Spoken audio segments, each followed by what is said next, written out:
How y'all doing? It's your boy AJ, the Black Boy Traveler, and I'm back at it. I'm on this video, and I'm giving a shout to the Passport Bros, and I'm gonna spit some game to y'all about what the women were doing, because you know, back in the 90s, you know, black women were traveling over to the Caribbean. Remember, they had the Stella groove back when black women was going over to Jamaica and to the Caribbean, you know, finding men, dating men.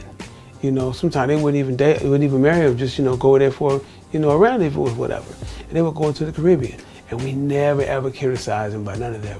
Black women never got criticized for going overseas and dating foreign men. We were like, hey man, you find happiness. More brothers didn't really care, you know. Now, I was in 1990. I started doing this. I was stationed in Japan in 1990, so I traveled all through Asia. And me being a black man, I ain't gonna lie to you, man. I guess I'm considered a passport bro because I started doing this in 1990 when I joined the Navy, and I traveled to the Philippines and Thailand, Indonesia. And I mean, I'll be real, for a black man as myself, I always got a lot of attention. I always got, you know, flirted with. Women were attracted to me. It's what it was, you know. But it seemed like when the men do it, all of a sudden, the women have a problem. You gotta realize, so many men who are going now had either were married before, had relationships where they had to fight for their kids. A lot of black men had to fight for their kids. You know, had to go through the court thing of, you know, basically getting custody of their children, or you know, not being able to see their children. And men are tired of that. So, you know, now you see more of us going abroad. Whenever I traveled abroad, like even in the 90s when I was traveling abroad, like I was living in Australia, and I moved to Australia. On my own, I actually just moved over there. I met a friend over there, ended up visiting, ended up moving there. I didn't even do it the right way. I just kind of, you know, packed my bags and left. And I would meet brothers over there, and they were like the same thing, like, man, you know, they just wanted something different. You know, that you see them overseas, and you be like, what you here for? Oh man, you know, switch it up, you know. We get tired of it. Like, when I was in Australia, man, I ain't gonna lie, in Australia, man, Australian women love black men, love American men, they love black men, I ain't gonna lie. And I dated several women there, you know. It's just that the timing, if you don't live in a country, sometimes it's harder to, you know, to date and be in a long-term relationship when you don't live in the country if you're there for a short amount of time.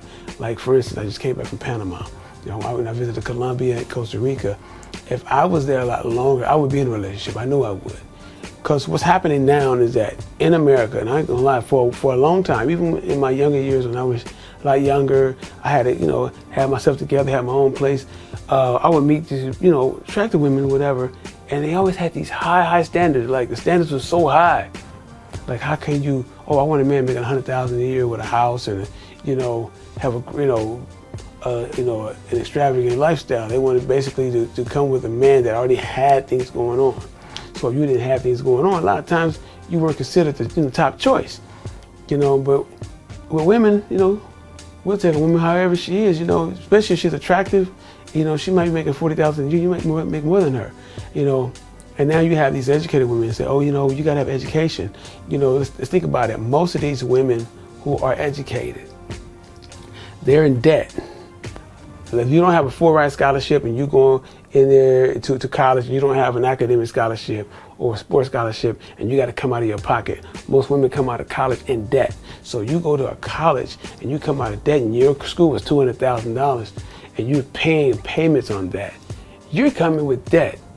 So really, you're more of a liability. You might have education, but you got to pay $200,000 off because you didn't get an academic scholarship. So why would I want to get involved in something like that? You know, and then you talking about, well, I want a man that's educated because I didn't go to school and I didn't spend money on a college makes me less than a man. Where you are more of a liability because you have a lot more to take care of.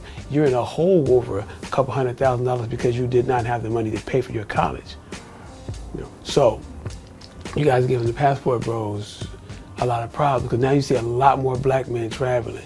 And because we're just tired of being basically put at these, given these high standards we have to meet, you know, to date.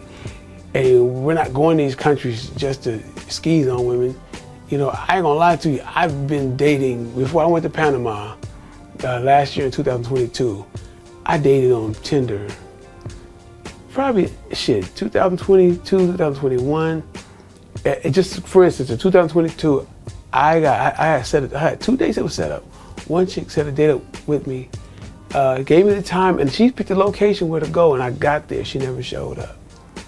And then I ran into her a week later, and then she texted me and apologized to me. I finally spoken to her, and I told her, I said, man, you did me a favor, because I thought I was going to, meet up with you. We probably would have had a vibe going on. And then I would have been on vacation in Panama, because I already had my trip paid for Panama to go there for a month anyways.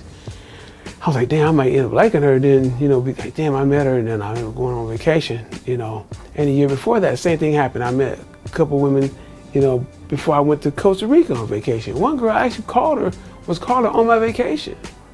And she was like telling me like, oh yeah, he's like a nice guy. But then she flipped on me talking about, I don't, every time I call you, you always talking about yourself. Like, what do you mean? Like, I'm talking to myself because I'm myself. Like, well, who am I gonna talk about? You? I don't even know you. I would ask her questions. She wouldn't give me like information, And she always hesitated on meeting up. Like when you travel other places, any place I travel outside of the U.S., if I met a woman and we had a vibe and we, wanted to meet up, we met up the same day or the next day. It wasn't no 2 or 3 weeks. And, the thing with me, and I ain't gonna say for a lot of guys, sometimes it's just, you just don't have enough time to hang out and be there. Or you might meet somebody and stay in contact with them. The reason why I'm not dating now is because, women that I have met that were good women that didn't have kids or wanted kids, I'm 51 years old. I don't want to have no children, and I don't want to be a stepdad. I don't want to try to raise a kid at 50 years old. I'm sorry, 51 years old. I don't want to do that. I want to live my life now.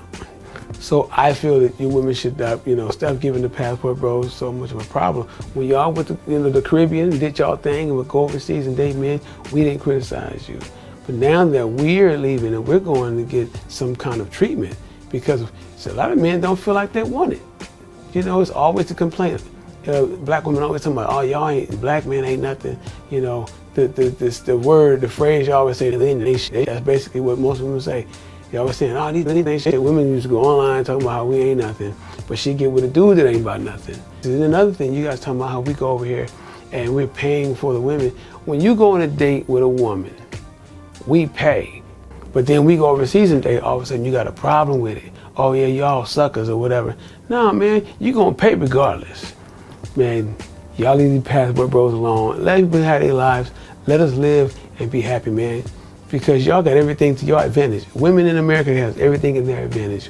We have no advantages as men here. Even if you're non-black, even if you're a white guy, Latino guy, Asian guy, you see that the Americanized men just have more problems dating, and American men are leaving. Not just the brothers. It's a lot of other men of other ethnic backgrounds that are leaving as well, because it's never enough.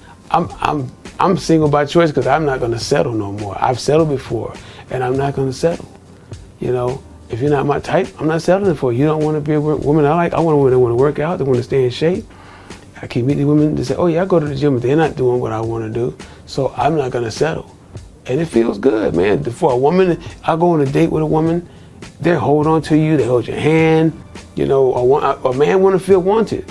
And it's not about my money. It's not about going to America. It's nothing like that, like y'all think it is. I've been doing this for 32 years, trust me.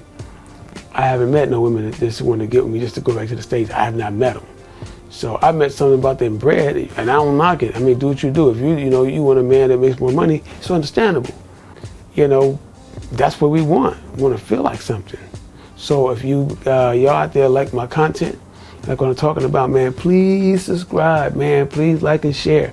If you haven't subscribed, like and share, and subscribe if you haven't. If you haven't liked the video, like the video. And it's your boy, AJ, the Black World Traveler. I'm out.